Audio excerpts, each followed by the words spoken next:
प्यारे बच्चों, आज 11/6/2020 कक्षा 10 एक गणित की क्लास में आपका पुनः स्वागत है। हम लोग द्विघात समीकरण के बारे में पढ़ रहे थे। कुछ हम लोगों ने सूत्र पढ़ा हुआ था जिसमें एक ही आज बताना है नया चीज़, द्विघात समीकरण के मूलों की प्रकृति कैसे ज्ञात करते हैं।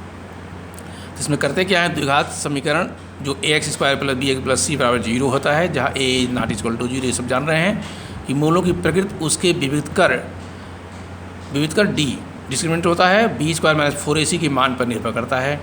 तो कई कंडीशन है इसमें। यदि विविध कर d = b² - 4ac का मान धनात्मक तथा पूर्ण वर्ग है, यानी धनात्मक तथा पूर्ण वर्ग है, तो मूल वास्तविक, परिमेय तथा अलग अलग होंगे।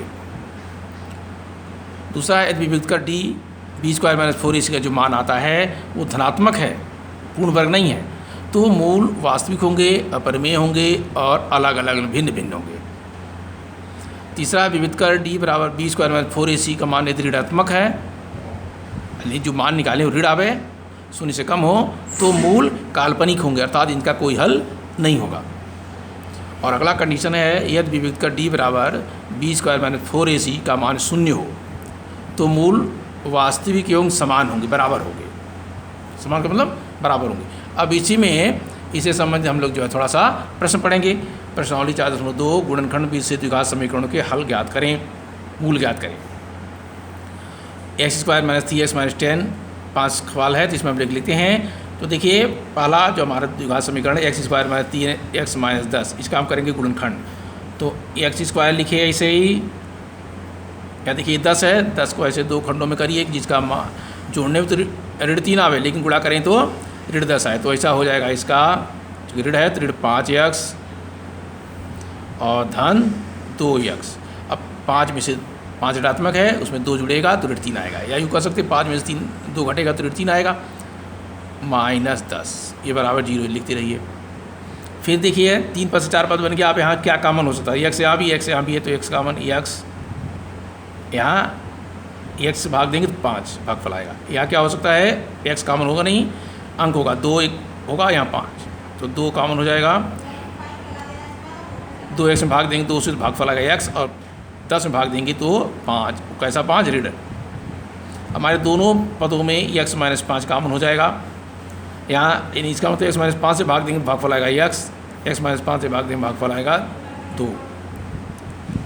अब हमें क्या निकालना है, मूल। इसका मतलब या तो ये ब्रैकेट x - 5 = 0 है, यदि x - 5 = 0, तो पक्षांतर करेंगे तो x बराबर आएगा 5। पुनः x + 2 = 0, फिर पक्षांतर इनका कर देंगे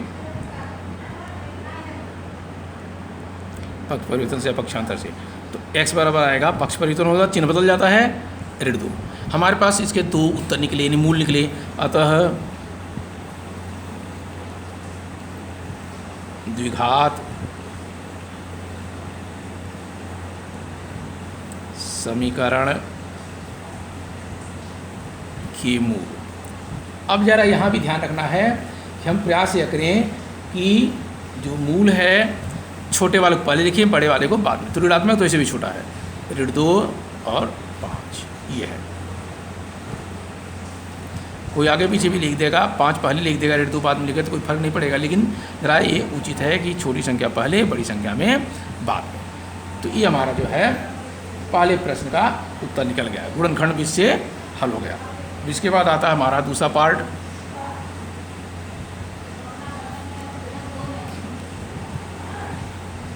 (2x² + x - 6 = ये प्रश्न है। अब यहाँ ध्यान रखना है, यहाँ 3 पद हैं। पहला पद है 2x², तो बीच का पद केवल x है, और अंतिम पद है 6, वो भी माइनस। तो अब प्रथम पद का गुणांक और अंतिम पद से गुणा करते हैं, 6 दूनी 12, ऐसे आप 12 लिख सकते हैं। अब 12 गुणनखंड के लिए 2 छक्का 12 है, 2 3 6 और 3 1 3। एक नियम ये भी है, मौखिक नहीं कर सकते। अब इसमें लिखेंगे हमारे पास केवल 1 आना चाहिए, वो भी धनात्मक, तो 2 2 4 में 3 घटाने के लिए 1 आएगा, और 4 3 12 हो जाएगा। तो हो जाएगा 2x² + 2 दूनी 4x माइनस 3x माइनस 6 बराबर 0। क्या होगा देखिए, 4x में से 3x घटाएं तो x आया। कहाँ से आया 4 और 3, यहीं से गुणनखंड से। कैसा, प्रथम पद का गुणांक और अंतिम पद 6 दूनी 12 है, 12 गुणनखंड के लिए 2 दूनी 12, 2 3 6, 3 एकम 3, ये तरीका है। और मौखिक कर सकते हैं तो अच्छी बात है। अब यहाँ देखिए 2, यहाँ 2 दूनी 4, 2 कॉमन होगा और x भी आएगा कॉमन।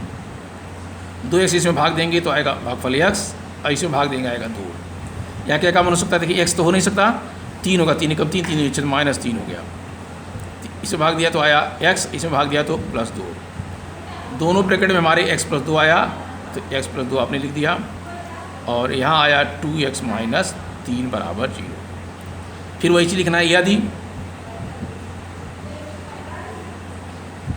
x प्लस 2 बराबर 0 तो पक्षांतर करने पर x बराबर आएगा माइनस 2।